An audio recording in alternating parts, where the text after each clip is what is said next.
प्यारे मित्रों,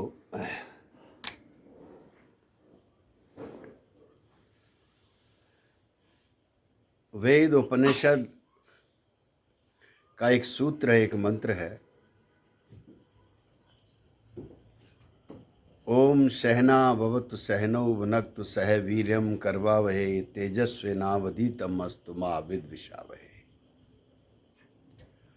वेद उपनिषद का ऋषि कोई पाठ अपने शिष्यों को पढ़ाने से पहले, देने से पहले एक साथ बैठकर गुरु प्रार्थना करता है,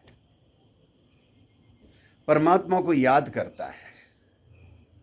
हम यहाँ साथ साथ बैठेंगे, साथ साथ उठेंगे, साथ साथ खाएंगे, साथ साथ सोएंगे, साथ साथ ज्ञान तेज को उपलब्ध होंगे, साथ साथ शत्रु मित्र का भी सामना करेंगे।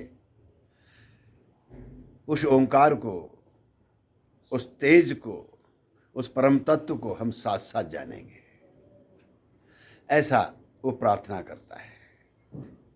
साथ साथ वो प्रार्थना ये नहीं कर रहा है कि मैं तुम्हारे लिए प्रार्थना करता हूं कि तुमको ये मिल जाए, या शिष्य के ऊपर नहीं छोड़ दे रहा है गुरु का तुम प्रार्थना करो और तुम ऐसे हो जाओ, तुम ऐसे हो जाओ। हम शब्द का प्रयोग करता है ऋषि, हम शब्द का प्रयोग करता है ऋषि। यही सदगुरुओं की, ऋषियों की देशनाएं रही हैं। वो साथ साथ रहें, साथ साथ बैठें, अच्छा बोले, बुरा बोले, जो बोले। अगर तुम मेरे हो और मैं तुम्हारा हूं तो मनस्थिति से क्या फर्क पड़ता है? कब तुम्हारा मूड बदला, कब नहीं बदला, इससे क्या फर्क पड़ता है? अगर मुझे तुमसे प्यार है, तुम्हारा मुझसे प्यार है, तो हम तुम सदा एक हैं। लेकिन हम चुनाव करते हैं कपड़ों की तरह जिंदगी का, हम चुनाव करते हैं हैंकी की तरह जिंदगी का। कब जिसने जब चाहे बदल लिया। मैं मानता हूं निरंतर बदलाव हो रहा है, चीजें बदल रही हैं, पीछे जा रही हैं, मैं मानता हूं इस बात को। लेकिन बहुत बार ये बदलाव जिंदगी को धोखा दे जाता है, जिंदगी के मूल से चुका देता है।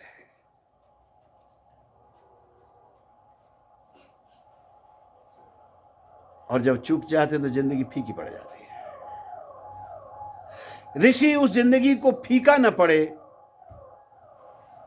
उसके लिए वो प्रार्थना कर रहा है कि हम जो कुछ भी पाएंगे हम साथ साथ पाएंगे, साथ साथ लेंगे,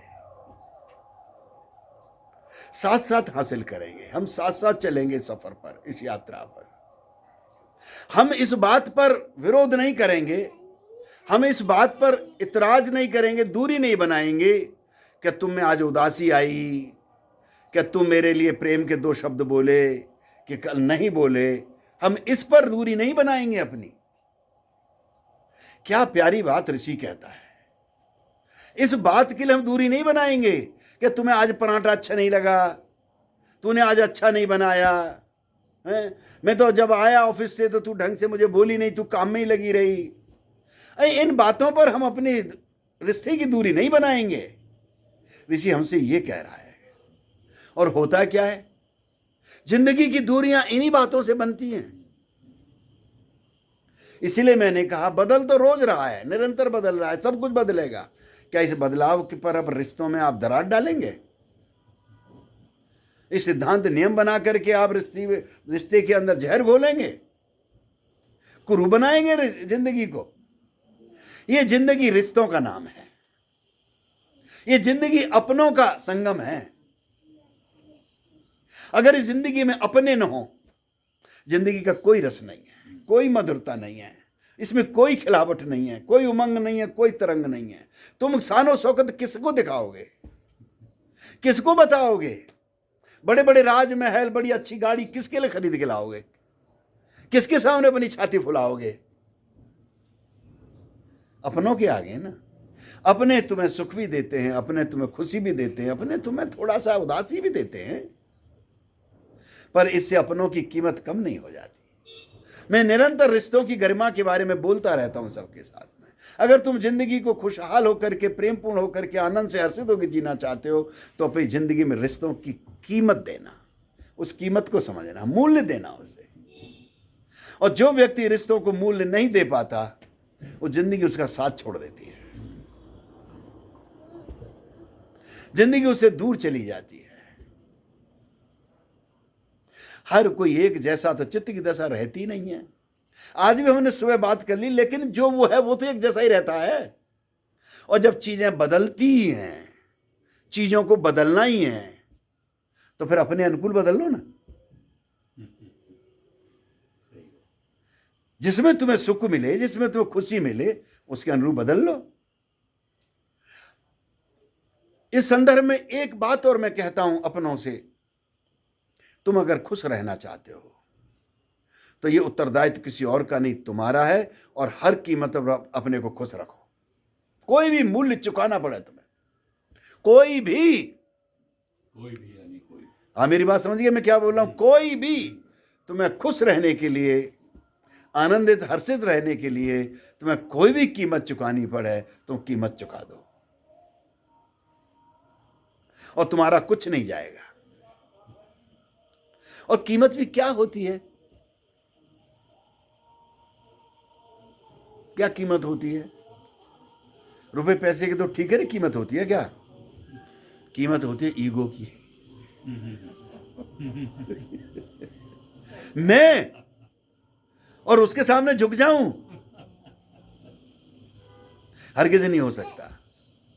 हमने दीवार खड़ी कर दी और हम चाहते हैं मुझे प्रेम नहीं मिलता, हम चाहते हैं खुशी नहीं मिलती। दूसरी बात और कहता हूं इस संदर्भ में, परवाह मत लो किसी की भी, तुम्हें कोई प्रेम देता है कि नहीं देता है, खुशी तुम्हें देता है कि नहीं देता है, परवाह मत लो। अरे जिसके पास जो होगा तुम्हें वही तो देगा। और जो तुम लेना नहीं चाहते हो तो उसे तुम क्यों ले लेते हो? जो हम लेना नहीं चाहते हम उसे ले क्यों लेते हैं? तुम वो लो जो तुम लेना चाहते हो। और इस जगत में फैला पड़ा है, बिखरा पड़ा है। मैं अपनों के साथ अगर मुझे एक ख्याल भी आ जाए, मेरे विचार स्फुरना भी आ जाए कि मुझे ऐसे होना है, मैं वैसे ही हो जाता हूं उनके साथ। मुझे ये करना है इनके साथ, मैं वैसे ही करने लग जाता हूं, क्योंकि उससे मुझे खुशी मिल रही है, मुझे आनंद मिल रहा है। मुझे अपने से मतलब है, तुम्हारी तुम जानो। इसीलिए बहुत बार कहता हूं कि मुझसे ज्यादा तुम्हें स्वार्थी नहीं मिलेगा कोई। मैं पूर्ण रूपेण स्वार्थी हूं। स्वार्थी का मतलब ही नहीं है। हम अर्थ गलत लगा लेते हैं। अपने अर्थ, स्व अर्थ, निजता तो किसको नहीं चाहिए भाई? तो स्व अर्थ ही होना चाहिए आदमी को। भगवान श्री ने भी बहुत जोर दिया है, यार स्वार्थी बनो, अर्थ दो जीवन को, मूल्य दो जीवन को, कीमत दो जीवन को, उसके लिए कीमत चुकाओ, मूल्य चुकाओ। तो ऋषि हमसे कहता है, हमारे बीच में दोनों हाथ उठाकर, दोनों हाथ जोड़कर इस अस्तित्व के समक्ष कहता है, हम दोनों, हम साथ साथ ये करें, हम ये करें, हम ये करें, हम ये करें। वो साथ साथ की बात करता है।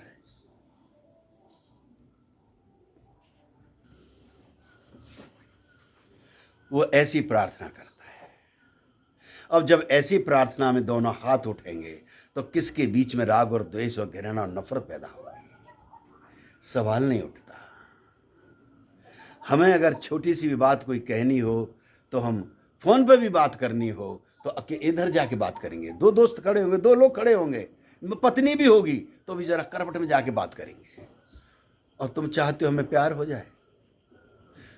मेरे पास फोन आते हैं अमूमन, अगर कोई डिस्टर्ब मुझसे हो रहा है तब तो नहीं, वो भी 100 मौकों में एक मौके पर होता है। मैं तो स्पीकर खोल लेता हूँ, चाहे कितने के बीच में हो, किसी का भी फोन आवे। और सबको मालूम है कि स्वामी जी स्पीकर खोल के बात करते हैं, कान पे मैं लगाता ही नहीं हूँ। बेचारे कान को क्यों मैं कष्ट पहुंचाऊं? जब मेरा किसी के साथ कुछ ऐसा है ही नहीं तो मैं किससे छिपाऊं? स्पीकर खोलकर बात करता हूं। अमूमन अपने घर में किसी से भी कोई बातचीत आपस में करता है तो अभी दूरी बना लेते हैं। और मुझे बहुत आश्चर्य होता है, जब घर के सब लोग अपने हैं तो किससे किस बात को छिपा रहे हो? एक बड़ा आदमी है घर में, घर की व्यवस्थाएं होंगी, तो क्या व्यवस्थाओं के बारे में घर में सबको पता नहीं होना चाहिए, मालूम नहीं होना चाहिए, सहयोगी नहीं बनने चाहिए क्या व्यवस्था में? हुए हम हर एक से कुछ न कुछ रोजमर्रा की जिंदगी में छिपा रहे हैं। और फिर हम बोलते हैं कि मुझे इससे प्यार नहीं मिलता, इससे अपनापन नहीं मिलता। वो मुझे प्यार नहीं करता, वो मुझे प्यार नहीं करती। कभी हमने सोचा कि प्यार के लिए हमने दूरियां कितनी बनाई हैं? हमने क्या बीज बोए हैं? हमने कौन से काम किए हैं?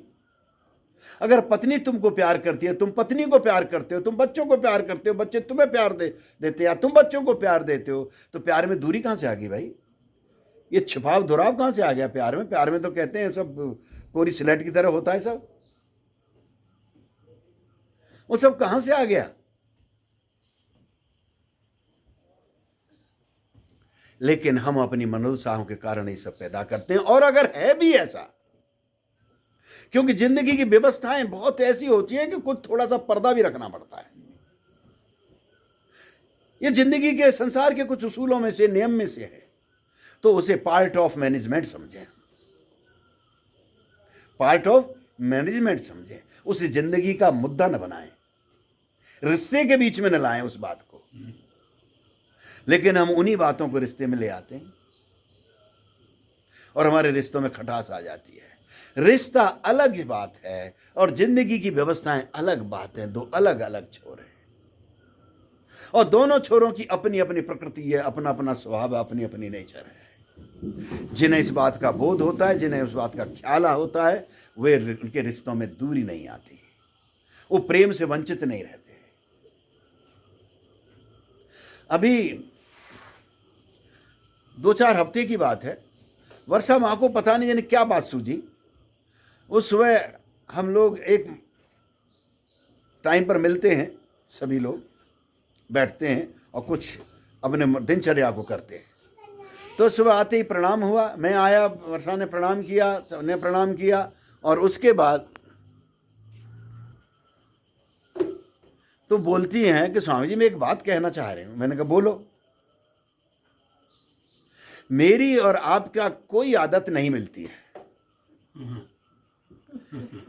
मेरी और आपकी कोई आदत नहीं मिलती है किसी प्रकार की।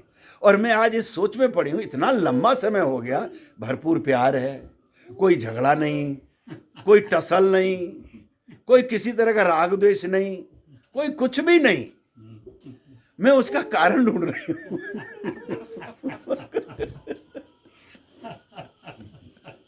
मैंने कहा तो तुमने बड़ी प्यारी बात कह दी। मैंने कहा जब तुम मेरी जिंदगी में आई सब पहली बार तुम्हें मैंने देखा, या तुमने मुझे देखा होगा, पर चूंकि तुमने मुझसे सवाल किया है तो इसलिए मैं अपनी बात कहूंगा। उस समय तुम्हारी आदत नहीं जानता था, मैंने रिश्ता तुम्हारी आदतों से नहीं बनाया। मैंने तुम्हारी आदतों को न देखा था, न तुम्हारी आदतों को जाना था, तो उससे संबंध बनाने का तो सवाल ही नहीं उठता। मैंने तुम्हें देखा था और तुम्हारे भीतर भी आज मेरे पास शब्द नहीं है। मैंने क्या देखा कि मैं तुम्हें देखते ही तुम्हारा हो गया। ये किसी मूवी के डायलॉग हिट हो जाएगी। मैं देखते ही तुम्हारा हो गया। और दूसरी बात वर्षा, तुम अच्छी तरह जानती हो, मैं सबसे बोलता हूं, मैंने तुम्हें मोहब्बत की है। मैंने इस बात की परवाह नहीं ली कि तुम मुझे करोगी कि नहीं करोगी, या तुम आज भी करती हो कि नहीं करती हो। मुझे अपने से मतलब है, मैं तुम्हें करता हूं और बेशर्त करता हूं। तो तुम अपनी आदतों की बात कर रही हो, बोले आप कुछ खाते हो, मैं कुछ खाती हूं। आप बड़े अपने टाइम पर व्यवस्थित ढंग से लेते हो और मुझे तो जो लेना होता है मैं वो ले लेती हूं, जब लेना होता है तब ले लेती हूं। आपका सोने का टाइम अलग, आप फोन पर भी लोगों से उतनी बात करते हैं जितनी बात करनी होती है और ज्यादा बात करते नहीं है। मैंने कहा बाकी और समय तो मैं बहुत बात करता हूं, अब आपसे कर ही रहा हूं ना बातें, और बाकी समय में भी अगर मैं बतियाता ही रहूं तो मैं पागल हो गया हूं क्या? अरे जगा हुआ आदमी हूं, पागल थोड़े ही हूं। मुझे जब भी बोलना होगा मैं तब बोलूंगा, जब नहीं बोलना है मैं नहीं बोलूंगा। तो तुमने कही कि हमारी और आपकी कोई आदत मेल नहीं खाती है। आपका पहनावा अलग, मेरा भी पहनावा अलग है। आपके संबंध इस तरीके से एक शीशे की तरह, कांच की तरह, मेरा फिर भी किसी के साथ कुछ है, किसी के साथ कुछ है, तो कुछ तो मेल नहीं खाता। फिर भी हम लोग इतने लंबे समय से, क्योंकि आज रिश्ते को 92 के करीब मेरे जीवन में आई हुए, और 92 से लेकर अब तक जो भी समय हो गया, 25 और 30 जो भी हो गया, तो हमारे और तुम्हारे बीच में टसल का सवाल नहीं। एक बात, लोगों के बीच में टसल या लोगों के बीच में झगड़ा या लोगों के बीच कलह नादानी, नासमझी, अज्ञानता के कारण होती है। और दूसरी बात, लोग बहुत ज़्यादा घर में फालतू बने से बिजी फ्री रहते हैं। बिजी का नाम लेते हैं, वो फ्री रहते हैं। अब वो झगड़ेंगे नहीं तो क्या करेंगे? अरे मैं तुमको जानता हूं, तुम मुझे जानती हो, मैं तुम्हें मान सम्मान देता हूं, तुम मुझे मान सम्मान देती हो, मैं तुम्हें समझता हूं, तुम मुझे समझती हो, तुम अपने कार्य में लगी रहती हो, मैं अपने कार्य में लगा रहता हूं, हैं? और जब वक्त मिलता है तो हम दोनों बैठते हैं और फोन को एक तरफ रख देते हैं। फिर फोन किस बात के लिए? जब हम तुम्हें तो बहुत है, इतना ही। और वो दिन भर किसी न किसी मौके पर, रात जब तक सो नहीं गई तब तक वो कहती रही। तो मैंने फिर शाम को कहा, मैंने अब एक काम करो तुम। बोले क्या? कि अभी तो कोई कलह हुई नहीं, झगड़ा कुछ हुआ नहीं, इतने पर भी किसी ने कोई विरोध किया नहीं। बात समझ में आ गई है तो, नहीं समझ में आ गई हो तो जो है जैसा है, अब परमात्मा को धन्यवाद दो और जाके प्यार से सो जाओ। मेरे प्यारे मित्रों, अगर हम जिंदगी को जीना चाहते हैं खुशी से, सुख से, चैन से, शांति से, तो आप पहले तो फिक्र लो अपनी, जो चाहते हो उसको हासिल कर लेगी। कहते हैं कि अपने घर में पानी नहीं औरों ने बांटत खीर है, अपने खीसी में दाम नहीं और दूसरों को पैसा बांटते फिर रहे हैं, चला नहीं है। पहले अपने को करें इसके काबिल। जब अपने इस लायक हो जाएंगे, अपना कुछ कर लेंगे, तो फिर आप फिक्र लीजिए रिश्तों की। हम रिश्तों की बेवजह फिक्र लेते हैं, किस बात से? कि खून का है। नहीं, खून तो कब से लोगों के पानी बन के बह गए। अब रह कहाँ गया है खून का? छोरा बड़ा होते ही पढ़ाई लिखाई करे, छोरी कहीं जाके मिल गई, उन्होंने कहा अच्छा पापा ठीक है, अब हम लोग अपना जी लेंगे। लोग छोड़ के जा रहे हैं आज के वक्त में, या शादी नहीं कर रहे हैं लड़का लड़की। उन्होंने कहा हमने तुम्हें पैदा होने से अब तक देखा है, कोई एक दिन हमने ऐसा नहीं देखा जो प्यार से तुमने दो बात भी आपस में की हो, प्यार से बैठे भी हो। लोग जिंदगी गुजार देते हैं बच्चों के बीच में और एक दूसरे से बोलते नहीं है। बिस्तर पे एक बस होंगे, छत पे एक के नीचे होंगे, लेकिन बोलेंगे नहीं आपस में। बोलिए उन बच्चों पर क्या बीतेगी? तो बच्चे कहते हैं कि तुम खाने पर तुम झगड़ते रहे, बाहर जाने पर तुम झगड़ते रहे, बात बात पर तुम झगड़ते रहे, और अगर शादी ब्याह करके यही मायने हैं शादी ब्याह के, तो भैया हमें नहीं करनी है। ऐसे मेरे पास हैं केस कि लड़का लड़की शादी नहीं करना चाहते हैं, और ऊपर से ये और कहते हैं कि शादी करने से होता क्या है, वो तो बिना शादी के भी कर लेंगे। बस जरूरत शरीर की तो जरूरत है, तो कोई जरूरी है कि कोई होटल खोलो, कहीं भी जाके बैठ जाओ, चाय पी लो, 4 पैसे चुका और चल दो आगे, गिरा लो। लोग जिंदगी को ऐसे ले रहे हैं, हैंड टू हैंड, हाथों हाथ जी रहे हैं। वो कहते हैं ना, आज बाजार में जाओ तो दुकान पर लिखा रहता है मोबाइल रिपेयरिंग हाथों हाथ, लिखा रहता है ना, हाथों हाथ। बस हाथ में दो, हाथ में ठीक करके ले जाओ। और वो अलग बात है कि जब फोन को देखता है उन्हें साहब 2 दिन बाद आना, वो अलग बात है, लेकिन आपको पहले बुला लिया। अरे रिश्तों को भी हम ऐसे हाथों हाथ ले रहे हैं। अरे हाथों ही हाथ लेना है तो उसे जरा कॉम्पैक्टिंग के साथ लो, लवली हो के लो। हाथों ही हाथ लेना है तो हैं? अरे साहब हम तो उसके घर पे गए थे, क्या प्यारा व्यक्ति है, उसने तो हाथों हाथ ले लिया। लेना है तो ऐसे लो ना, हैं? एक पल की भी देर नहीं लगाई, पानी लो, खाने को लो, रहने को लो, फलाना लो, ढिमका लो। मैं रात को किसी एक परिवार में गया 8:30-9 बजे, और पहले से बातचीत हो गई थी क्योंकि मुझे वहाँ विश्राम करना है। तो गाड़ी उनकी कोठी बंगले के आगे स्वाभाविक है खड़ी होगी, लोग आएंगे तभी अंदर करेंगे।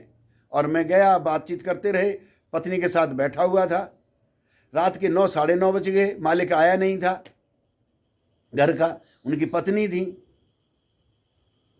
तो मुझसे बोली, वो ड्राइवर ने बाहर से आवाज़ लगाई होगी, साहब गाड़ी स्वामी जी के बाहर खड़ी है, क्या करें? तो मुझसे पूछती है, स्वामी जी गाड़ी का क्या करना है? मैंने कहा मतलब गाड़ी तो बाहर खड़ी है। बोले आपने रुकना कि जाना है? इसीलिए पूछा है आपसे। अरे मैंने कहा रात के 9:30 बज रहे, मैं कहाँ जाऊँगा इस समय, अब तो मैं रुकूंगा ही। ये भी हाथों हाथ लेना होता है। ऐसा भी हाथों हाथ।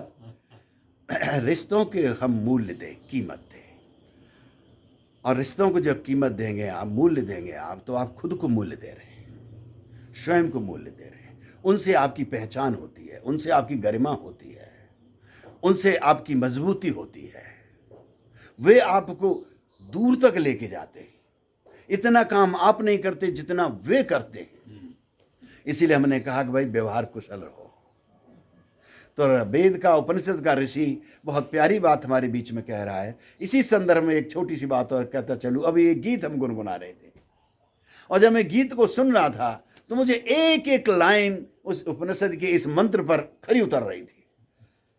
अगर आपने सुना हो, ढंग से याद की रह रहे हो कुछ लाइनें, तो बिल्कुल सेम उसी तरह से गीतकार जो है गा रहा है, संगीतकार बजा रहा है, जो भी कर रहा है, वो सब एक साथ यही सब चीजें उसमें डाली गई है। फुर्सत से सुनिएगा उस गीत को, आप मोबाइल पर डालिए और वो यूट्यूब से कहीं से भी आ जाएगा। मितवा शब्द इस्तेमाल किया है, मितवा रे, हैं, मितवा आ जा रे। मितवा उसी को कहते हैं जो यहां से जुड़ गया है, मन के करीब, यहां से जुड़ गया है। हम मीत उसे कहते हैं, मन का मीत रे। तो अभी ये छोटा बच्चा हमारे बीच में, आज हम नाश्ते के समय पे भी बात कर रहे थे कि हम लोग ध्यान कर रहे होते और ध्यान के बीच में ही वो हमारे बीच में खूब मस्त रह रही है।